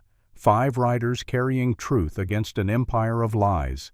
As Silver Rock appeared in the distance, its buildings silhouetted against the setting sun, Jacob felt no fear, only certainty. Whatever came next, he would not run. He would not fail. He would stand, and he would fight, and he would make damn sure that this time the truth would not burn. This time the truth would shine like fire, bright enough to illuminate even the darkest corruption. This time they would win, or they would die trying. Silver Rock sat in a valley between 2 mesas, a town that had grown fat on silver mines and cattle money. 3,000 souls called it home, though on any given day there might be twice that many drifters and prospectors and cowboys passing through on their way to somewhere else. Jacob had been here once before, years ago, when it was still a collection of tents and false-fronted buildings. Now it had brick structures, a proper courthouse, even a school. Civilization had arrived, or at least its trappings. But as their small group approached from the north, staying off the main road and using the cover of scrub oak and mesquite, Jacob saw that something was wrong. The town was too quiet. It was mid-afternoon prime time for commerce and gossip. The streets should have been busy with wagons and horses, people going about their business. Instead, the main street was nearly empty. The few people Jacob could see through his telescope moved quickly, heads down as if afraid to be noticed. And on every corner men with rifles stood watch. "Harmon's turned it into a prison," Miller said quietly. He lay beside Jacob on the ridge overlooking the town, his own telescope trained on the courthouse. "Look there. Guards at the courthouse, more at the sheriff's office. At least 20 men that I can count." "Professional?" Jacob asked. "Hard to say from here, but they're carrying Winchester repeaters and they're positioned smart. Someone military trained them." Sarah crouched between them, studied the town with her unnaturally sharp eyes. "There is a woman, old. She carries bread to the men on watch. They do not stop her or question her." Jacob found the woman in his telescope. She was perhaps 50 or 60, gray-haired and sturdy, moving from corner to corner with a basket. The guards accepted the bread with nods, but no conversation. "Local," Jacob said. "Someone they trust not to cause trouble." "Or someone they've intimidated into cooperation," Will added. He sat with his back against a rock, his wounded leg stretched out. The ride from the canyon had reopened the injury, and blood seeped through the bandages. "We can't just ride in. They'll gun us down before we get 20 yards. "Then we don't ride in," Sarah said. She pointed to the woman with the basket. "We walk in, like locals, like people who belong." "There's a problem with that," Tom Brennan said. He had been silent for most of the ride, lost in thoughts Jacob could only guess at. "Half those guards know me, know I rode with Blackwell. The moment they see me, they'll know something's wrong." "Then you stay here," Jacob said. "Keep watch. If this goes bad, you ride for the territorial marshal in Prescott. You tell him everything." Tom's face showed relief and shame in equal measure. "I'm sorry. I know I should go with you, but I got a daughter to think about." "You've already done more than most men would," Sarah said. "You warned us. You fought with us. No one can ask more." They waited until dusk, watching the town as shadows lengthened and lamps began to glow in windows. The guards changed shifts, fresh men replacing tired ones. Jacob counted heads, memorized positions, looked for patterns. When full dark came, they moved. They left the horses with Tom and approached on foot, circling wide to come at the town from the east side, away from the main concentrations of guards. They wore clothes taken from Blackwell's men, dirty and nondescript, the kind any drifter might wear. Jacob had tucked his marshal's badge in his pocket, a talisman from a life he had left behind. They entered Silver Rock through an alley between a feed store and a saloon. The saloon's back door stood open, yellow light, and the sound of a piano spilling out. Jacob could smell whiskey and tobacco, hear men's voices raised in argument or laughter. The alley opened onto a side street. A single oil lamp hung from a post, casting a small circle of light. Beyond it, darkness and the shadowed shapes of buildings. They had taken 3 steps into that darkness when a voice stopped them. "That's far enough." A woman emerged from a doorway, shotgun cradled in her arms. She was the one Jacob had seen through the telescope. The bread woman, though, up close, he could see she was younger than he had thought.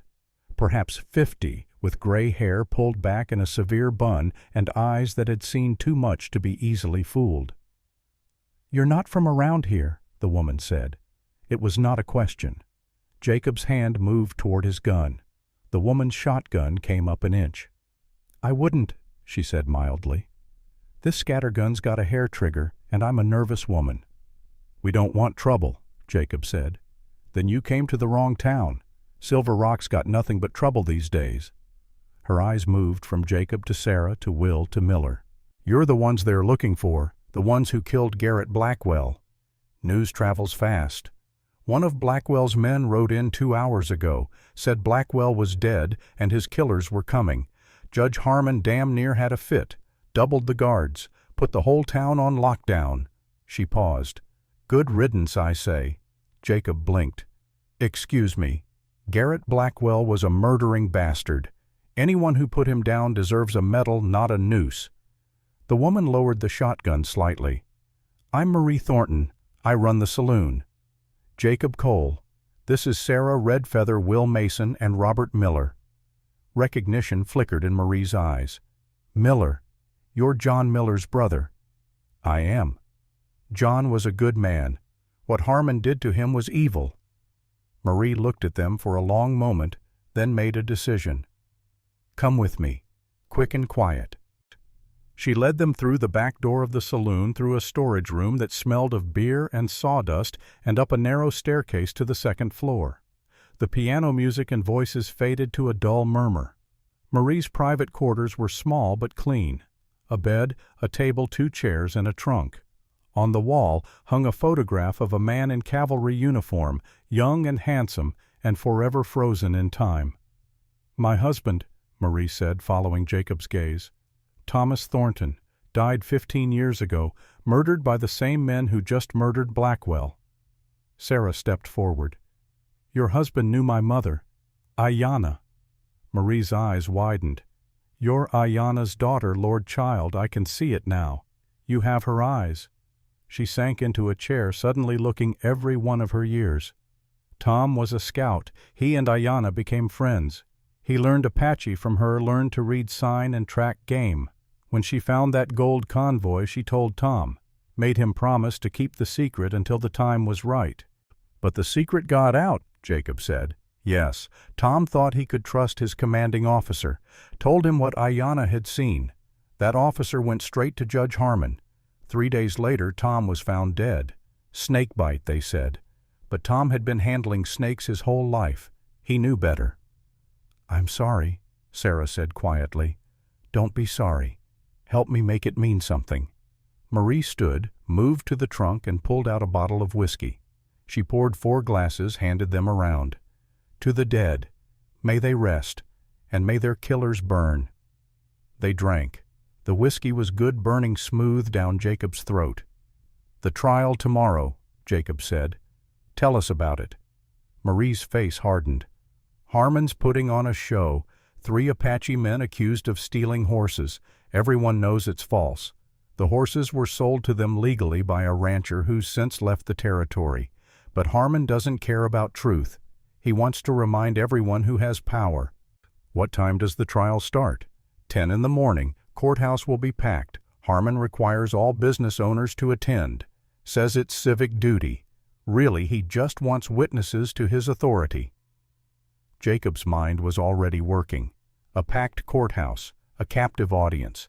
If they could present the evidence publicly in front of hundreds of people, even Harmon couldn't suppress it. But getting into that courthouse would be the trick. "The guards?" Will asked. "How good are they?" "Most are just hired thugs, but Harmon has a core group, maybe 10 men who are professional, ex-military, ex-lawmen. They won't hesitate to kill." Marie refilled the glasses. "You're planning something stupid, aren't you?" "Depends on your definition of stupid," Jacob said. "If it involves walking into that courthouse tomorrow, it's stupid." "Do you have a better idea?" Marie was quiet for a moment, then sighed. "No. God help me, no I don't. This town's been living under Harmon's boot for 3 years. We're all too scared or too beaten down to fight. If you're fool enough to try, then I'll help you." "How?" "The courthouse has a back entrance used by the judge and his staff. I can get you in that way. Harmon knows me, trusts me enough not to search me when I bring him his morning coffee." "You bring the judge coffee?" "I bring everyone coffee. That's how you survive in a town like this. You make yourself useful and invisible." Marie's smile was bitter. "I've been practicing for 3 years." They spent the next hours planning. Marie drew them a map of the courthouse, showed them where the guards would be positioned, where Harmon would sit, where the prisoners would stand. She explained the routine, the timing, the little details that could mean the difference between success and a bullet. Near midnight, exhausted and as prepared as they could be, they tried to rest. Will fell asleep almost immediately, his body finally surrendering to exhaustion and pain. Miller sat by the window rifle across his knees, keeping watch. Jacob found himself on the small balcony outside Marie's room, looking out over the dark town. Silver Rock slept uneasily, oil lamps burning in windows where people feared the darkness. Sarah joined him, moving silently as always. "You should sleep," Jacob said. "So should you." They stood together in comfortable silence, listening to the night sounds. A dog barking, distant voices, the creak of a sign swinging in the wind. "Jacob," Sarah said quietly, "if tomorrow goes badly, if we do not survive, don't talk like that. We must, because it is possible." She turned to face him, her eyes dark and serious in the starlight. "If I fall, you must promise me you will finish this. You will make sure the truth is known." "I promise. But you're not going to fall." "How can you be certain?" "Because I won't let you." The words came out with more force than Jacob intended. "I've failed too many people, Sarah. I've stood by and watched innocents die because I was too slow, too weak, too afraid. I'm not failing you." Sarah's hand found his. Her fingers were calloused from hard work, warm and strong. "You have not failed, Jacob Cole. You have survived. You have learned. And now you are here fighting for something bigger than yourself. That is not failure. That is growth." Jacob looked down at their joined hands. When had this happened? When had this woman, this stranger he had known for less than a week, become so important to him? "What will you do?" he asked. "After. If we win. If we survive." Sarah was quiet for a moment. "My mother was a healer, a teacher. She showed our people how to live with honor, how to preserve our ways even as the world changed around us. I think I would like to do the same. Teach. Help children learn to read and write and think. Give them tools to survive in this new world. You'd be a good teacher. And you, what will Jacob Cole do if he lives to see tomorrow's sunset?" Jacob had not let himself think that far ahead. For 3 years he had lived day to day, running from his past, avoiding his future.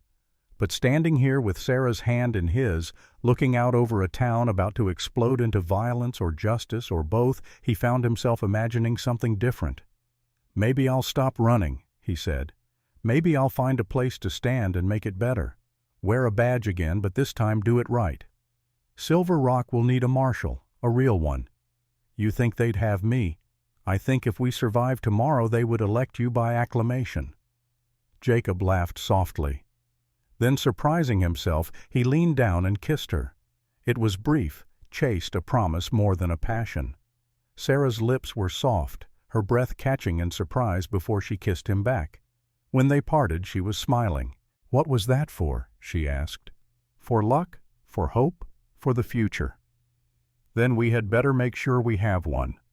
They stood together until dawn began to pale the eastern sky. Then they went inside to prepare for the battle ahead. The morning of the trial arrived with unseasonable heat. By 8 o'clock the temperature was already climbing toward 90 degrees.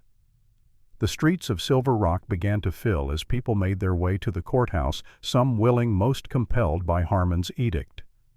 Jacob, Sarah, Will, and Miller waited in Marie's saloon, watching through the windows as the town gathered. Marie moved among them, playing her role, bringing coffee to the guards and gossip to the waiting crowds. At 9:30 she returned to the back room where they waited. "It's time," she said. "The back entrance is clear for the next 10 minutes. After that, Harmon's personal guards arrive." Jacob checked his weapons. 2 Colt revolvers fully loaded, a knife in his boot, the Winchester across his back. Beside him, Will and Miller did the same. Sarah carried her knife and a small revolver Jacob had given her, though she had admitted she was not a good shot. "Remember the plan," Jacob said. "We get in, we get to the courtroom, we present the evidence before Harmon can stop us. If shooting starts civilians first, get them out. And if Harmon has his guards fire on us anyway, Will asked, then we fire back and hope God sorts out the rest. They moved through Silver Rock's back alleys like ghosts, Marie leading the way. She walked with the confidence of someone who had earned her place, and the few people they passed did not question her or her companions. The courthouse loomed ahead, a two-story brick building with white columns that tried for dignity and achieved pomposity. The back entrance, as Marie had promised, was unguarded. She produced a key, unlocked the door, and ushered them inside. The interior was cool and dim, a relief from the building heat outside. They stood in a narrow hallway, doors leading off to offices and storage rooms. Ahead, the sound of voices and shuffling feet told them the courtroom was filling. "This way," Marie whispered. They followed her down the hall to a door marked private. She opened it to reveal a small room, clearly Judge Harmon's chambers. A desk, a bookshelf, a portrait of some long-dead politician, and a door leading directly into the courtroom. Through that door, Jacob could hear the murmur of the crowd, the scrape of benches as people found seats. He heard a gavel bang, heard a voice call for order. The trial had begun. Jacob cracked the door open an inch and peered through. The courtroom was packed easily, 200 people crammed into a space meant for half that. Men in suits and working clothes, women in their Sunday best, children squirming in their parents' grip. Along the walls, a dozen guards stood with rifles, their eyes scanning the crowd for trouble. At the front, elevated on a platform, sat Judge Elias Harmon. He was exactly as Jacob remembered, fat and jowled, with small eyes that glittered with intelligence and cruelty. He wore black robes that made him look like a vulture, and he wielded his gavel with the certainty of a man who had never been challenged. Below the judge's bench, 3 Apache men stood in chains. They looked beaten, exhausted, their eyes dull with the knowledge that this trial was a farce and their fate already decided. "We have heard the evidence," Harmon intoned, his voice filling the courtroom. 3 horses stolen, 3 men caught with said horses. The law is clear. The sentence is 10 years hard labor in the territorial prison. A murmur ran through the crowd. 10 years for horse theft was harsh even by frontier standards. But no one spoke up. No one protested. They were too afraid. Jacob felt rage building in his chest. This was Abilene all over again. Innocent people condemned while a corrupt judge played God. Not again. He turned to Sarah. "Ready?"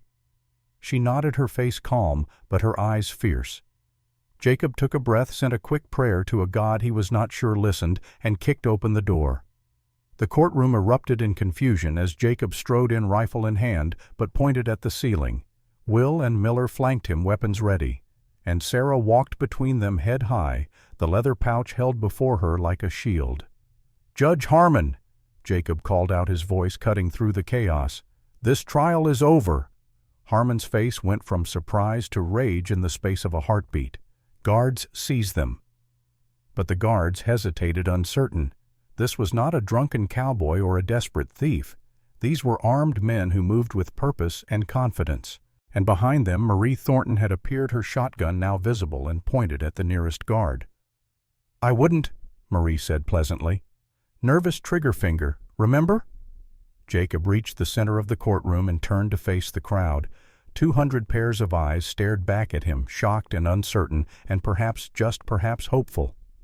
"My name is Jacob Cole," he said, his voice carrying to every corner of the room. "Some of you may know I was once a marshal. I know the law. I know justice. And what's happening in this courtroom today is neither." "This is an outrage," Harmon bellowed. "You are disrupting legal proceedings. Sheriff Ward, arrest this man." A man stood from the front row, hand moving to his gun, but Will's rifle swung to cover him, and the sheriff froze. "Let him speak," someone called from the crowd. Jacob could not see who. "Let's hear what he has to say." Other voices joined in. The mood in the courtroom was shifting, the fear giving way to something else. Curiosity, hope, anger long suppressed. Harmon pounded his gavel. "Order, I will have order." But the crowd was no longer listening to him. Jacob gestured to Sarah. She stepped forward, opened the leather pouch, and pulled out the documents. "These papers," Sarah said, her voice clear and strong. "Contain proof of crimes committed by Judge Harmon and his associates, forged land deeds, bribes paid to officials, records of murders disguised as accidents or blamed on Apache raiders." She unfolded one document and held it up. "This is the deed to the Miller Ranch. See here, the signature of Territorial Surveyor James Hastings." Except Hastings died 2 years before this deed was supposedly signed. Gasps from the crowd. Sarah unfolded another paper. "This is a receipt for $5,000 paid to Sheriff Ward for looking the other way when the Thompson family was burned out of their home." Ward's face went pale. People around him shifted away, staring at him with new eyes. Document after document, Sarah presented the evidence. The courtroom was silent now, except for her voice, the truth falling like hammer blows on everything Harmon had built. When she reached the last paper, the map showing where the gold was buried, she hesitated. This was the most dangerous revelation. This was the one that could get them all killed. She looked at Jacob. He nodded. 15 years ago, Sarah said, a military convoy carrying $500,000 in gold disappeared. The official story was Apache raiders. The truth is, Judge Harmon and his partners ambushed the convoy. They murdered 17 soldiers. They buried the gold, and they used the massacre as justification to seize more tribal lands. The courtroom exploded. People shouting, some in disbelief, some in rage. The guards looked uncertain, their rifles wavering between Jacob's group and the crowd. Harmon stood, his face purple with fury. "Lies, all lies. This woman is a known criminal. Her people are thieves and murderers." "Then explain the documents," Jacob said calmly. "Explain the signatures. Explain the receipts. Explain 15 years of land theft and murder." "I explain nothing to you. You are a wanted man, Cole. You killed Garrett Blackwell in cold blood." "I killed Garrett Blackwell in self-defense after he and 30 armed men attacked us. Blackwell was a murderer. He killed the Rogers family in Abilene, Kansas in 1881. Burned them alive on your orders, Judge." Another wave of shock through the crowd. Harmon's eyes darted around the courtroom, seeing the turning tide, feeling the ground shift beneath him. "Sheriff Ward, I said arrest these people." Ward stood slowly. His hand moved toward his gun. And then a new voice cut through the chaos. "That won't be necessary, Sheriff." Everyone turned. A man had entered through the main courthouse doors. He was tall, distinguished, with silver hair and a black suit that screamed money and power. His face was known to everyone in the territory. Governor Thomas Aldrich. Jacob's blood ran cold. The conspiracy went all the way to the top, and now the top was here. "Governor," Harmon said, relief flooding his features. "Thank God you've arrived. These criminals have disrupted my courtroom, made outrageous accusations." "I heard the accusations," Aldrich said smoothly. He walked down the center aisle, people parting before him. "Very serious accusations. Accusations that, if true, would shake the very foundations of law and order in this territory." He reached the front of the courtroom and turned to face the crowd. "Which is why," Aldrich continued, "they must be thoroughly investigated by an impartial authority, myself, for instance." Jacob saw it then. The play. Aldrich would take the documents, promise an investigation, and then the evidence would disappear. The witnesses would vanish, and nothing would change. "No," Jacob said. Aldrich's eyebrows rose. "I beg your pardon. The documents stay here, in public view. You want to investigate Governor Fine, but you do it in front of witnesses." "You forget yourself, Mr. Cole. I am the governor of this territory. I do not answer to you." "You answer to the law, or you should." Aldrich's smile was thin and cold. "The law is what I say it is." And there it was. The mask dropped. The truth revealed. Sarah stepped forward, her voice ringing out. "My mother witnessed you, Governor Aldrich. She saw you kill those soldiers. She drew your face in her journal. Would you like me to show the courtroom?" Aldrich's hand moved to his coat. But before he could draw whatever weapon he carried, Will's rifle spoke. The bullet took Aldrich in the shoulder, spinning him around. He fell, cursing, blood spreading across his expensive suit. The courtroom descended into chaos. From the back of the courtroom a voice roared, "Enough!" Garrett Blackwell, his hands still bound, had somehow freed himself from the guards. He lunged forward, grabbed a fallen guard's pistol with his uninjured hand, and aimed it at Sarah. "If I'm going down," Blackwell snarled, "I'm taking her with me." Jacob raised his rifle, but the crowd blocked his shot. Blackwell's finger tightened on the trigger. A single shot rang out. Blackwell's head snapped back. He dropped the pistol clattering from his hand. Behind him, smoke drifted from Will Mason's rifle barrel. Will lowered the weapon slowly, his face pale but calm. "For the children of Abilene," Will said quietly. Then his legs buckled. The infected wound had finally taken him. He collapsed, and Jacob caught him before he hit the floor. Harmon was shouting for his guards to open fire. The guards were raising their weapons, some aiming at Jacob's group, some confused about who to shoot. The crowd was screaming, people diving for cover, and then the people of Silver Rock did something unexpected. They fought back. A blacksmith named Henderson grabbed a guard's rifle and wrestled him to the ground.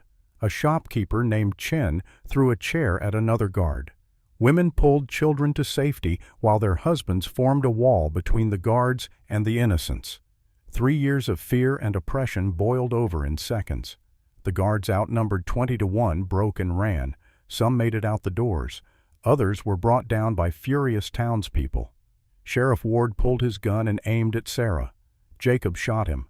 The bullet hit Ward's gun hand, sending the weapon flying. Ward howled and clutched his shattered fingers. Harmon tried to flee through his private chambers. Miller blocked the way, rifle leveled. "Going somewhere, Judge?" Miller asked quietly.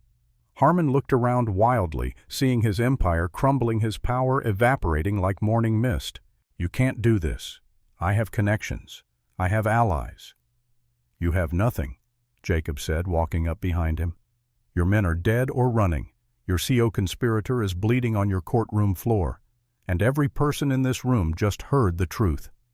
He pulled the marshal's badge from his pocket and pinned it to his chest.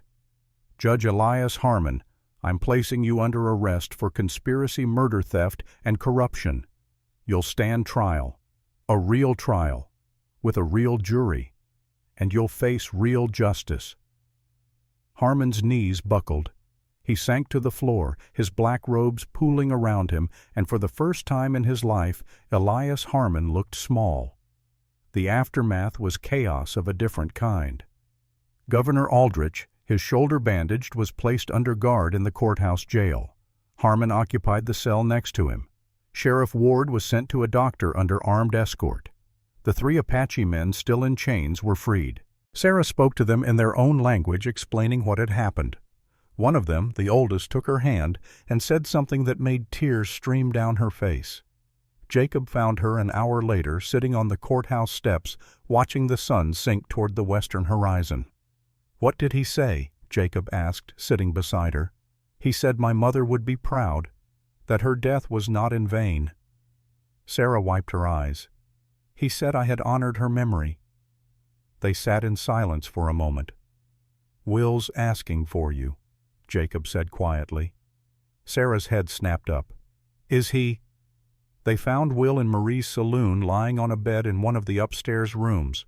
The doctor, an earnest young man named Patterson, had just finished working on him. Patterson's face told them everything before he spoke. "I'm sorry," the doctor said. "The wound in his leg has gone septic. It's spread to his blood. There's nothing I can do." Will opened his eyes as they entered. His face was pale, sheened with sweat, but his smile was genuine. "Did we win?" he asked, his voice weak. "We won," Jacob said, taking a chair beside the bed. Sarah stood at the foot, her hand on Will's ankle. "Good. That's good." Will coughed a wet, rattling sound. "Jacob, I need you to do something for me. Anything." Will gestured to a folded piece of paper on the bedside table. "Letter. To my daughter in Dallas. I haven't seen her in 10 years, haven't been a father to her, but maybe if she knows I tried to do right at the end, maybe that'll count for something. I'll make sure she gets it. And tell her I'm sorry, for all of it, for being weak, for running, for choosing wrong." "Will," Sarah said gently, You chose right when it mattered most. You stood with us. You fought for justice. Your daughter will know that." Will's eyes were closing. "Tell the children of Abilene. Tell them I'm sorry." "We will," Jacob promised, though his throat was tight. Will took one more breath, let it out slowly, and was still. They buried him the next morning on a hill overlooking Silver Rock. Marie provided the coffin. The 3 Apache men dug the grave, and Jacob said words over a man who had failed and redeemed himself and died with his conscience finally clear. The weeks that followed were a whirlwind. A federal marshal arrived from Prescott, a hard-eyed man named Daniels, who took custody of Harmon and Aldrich. He reviewed Sarah's documents with the intensity of a scholar examining holy texts. "This is enough to hang a dozen men," Daniels said, "and put another dozen in prison for life." "What about the gold?" Jacob asked. Daniels smiled grimly. "We followed the map, found the cache exactly where it was supposed to be. All 500,000, give or take what time and weather took. It's being held as evidence." "What will happen to it after the trials?" "That's up to the courts, but I'd say the Apache tribes have a strong claim. Reparations for land stolen and lives lost." Sarah, who had been quiet, spoke. "And the town's Silver Rock they suffered under Harmon's rule." Daniels considered this. "I'll make sure that's part of the recommendation. Split it fair. Half to the tribes, half to the town. Use it to rebuild what was destroyed." Jacob looked at Sarah. She nodded. "That would be just," Jacob said. The trials took 3 months. Harmon was tried, first found guilty on all charges and sentenced to hang. He went to the gallows still protesting his innocence, still insisting he had only done what was necessary to bring civilization to a savage land. The rope stopped his lies. Governor Aldrich, granted a measure of mercy because he cooperated and named other conspirators, was sentenced to life in the territorial prison. He would spend his remaining years breaking rocks under the Arizona sun, his power and prestige reduced to a convict number. One by one, the network of corruption was dismantled. Judges removed, sheriffs arrested, land deeds reviewed and corrected. It would take years to undo all the damage, but the work had begun. And through it all, Jacob and Sarah remained in Silver Rock. The town council met 2 weeks after Harmon's arrest. They asked Jacob to serve as marshal. He hesitated. The badge felt heavy in his hand, weighted with memory and failure. But Sarah, sitting beside him, squeezed his hand. "You will not fail this time," she said. "You know what to watch for. You know what evil looks like. And you know you are not alone." Jacob accepted the badge. Sarah, for her part, took the money from her share of the gold and bought a building. She hired carpenters, bought books and slates and chalk. And 6 months after the trial, she opened the Sarah Redfeather Coal School. The name made her blush when Jacob suggested it, but she did not argue. On the day the school opened, 37 children arrived. Apache and white Mexican and Chinese, rich and poor. Sarah greeted each one by name, showed them to their desks, and began teaching them to read. Jacob stood in the doorway watching her work and felt something he had not felt in years: peace. That evening, as the sun set over Silver Rock and painted the sky in shades of fire, Jacob found Sarah on the school's front steps. "Good first day?" he asked. "Exhausting, wonderful, terrifying." She smiled at him. "I loved every minute." Jacob sat beside her. "I've been thinking. Dangerous habit. I want to marry you, Sarah Redfeather." She turned to him, surprise and joy mingling on her face. "That was romantic." "I'm not a romantic man. I'm a practical one. And practically speaking, I can't imagine spending the rest of my life with anyone else." Sarah laughed bright and clear. "Jacob Cole, you are the least romantic man I have ever met.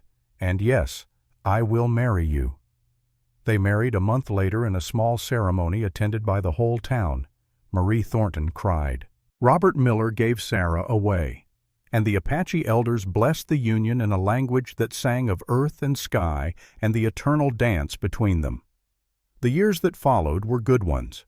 Jacob served as marshal for 12 years, keeping the peace-building trust, making Silver Rock a place where justice was more than a word on a courthouse wall. Sarah taught her school growing until it needed a second building and then a third. Students who learned from her went on to become teachers themselves, spreading education across the territory. They had no children of their own, though they tried.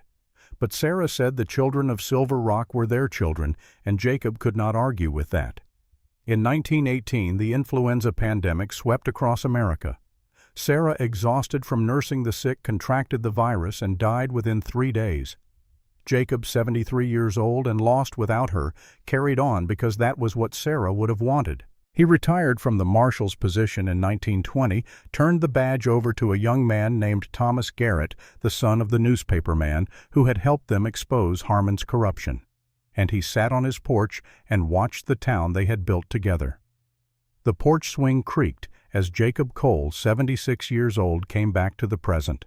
His grandson Thomas still sat beside him, the old marshal's badge and Sarah's leather pouch held reverently in his hands. "So Grandma Sarah," Thomas said softly, "you married her because she was practical." Jacob smiled. "I married her because she was the bravest, smartest, most extraordinary person I ever met, and because she made me want to be better than I was." "Did you ever regret it? The fighting, the killing?" "Every day. I still hear Emma Rogers screaming in my dreams, boy. I still see Will Mason dying from an infected wound. I still remember every man I shot, every choice I made." Jacob looked at his grandson. "But I don't regret standing up. I don't regret fighting for what was right." Thomas turned the badge over in his hands. "Mom says I should go to college, that there's nothing for me here in Silver Rock." "Your mother wants what's best for you. That's natural. But what do you think?" Jacob was quiet for a long moment, watching the sunset paint the same colors it had painted 40 years ago when he had proposed to Sarah on those school steps. "I think a man has to decide what kind of legacy he wants to leave," Jacob finally said. "Education is good. Seeing the world is good. But you know what's better? Building something that lasts. Fighting for something bigger than yourself. Standing when others run." He pointed to the school in the distance, Sarah's name still visible on the sign. "Your grandmother built that. She taught hundreds of children, changed thousands of lives. And it all started because she refused to stay silent, because she stood up." Thomas looked at the school, then at the badge, then at his grandfather. "What would you do?" the boy asked. "If you were 17 again, knowing what you know now?" Jacob's smile was sad and wise and full of memory. "I'd stop running sooner," he said. "I'd stand up sooner. I'd trust that doing right matters even when it's hard, especially when it's hard." He took the badge from Thomas's hand and pressed it into the boy's palm. "You go to college if you want," Jacob said. "Learn everything you can, see the world, but then come back. This town, this land, it needs good men who know the difference between law and justice, between power and right." Thomas looked at the badge, feeling its weight. "Will you tell me more stories?" he asked. "About Grandma Sarah? About the old days?" "Every story I can remember," Jacob promised, "until you're sick of hearing them." "I'll never be sick of them, Grandpa." They sat together on the porch as the sun set, the old man and the boy connected across the years by stories of courage and failure and redemption. In the distance, the school bell rang, marking the end of another day of learning. And Jacob Cole, who had once run from his failures and learned to stand against his fears, smiled. The fire had burned. The truth had been told. And from the ashes something good had grown, that he thought was legacy enough for any man.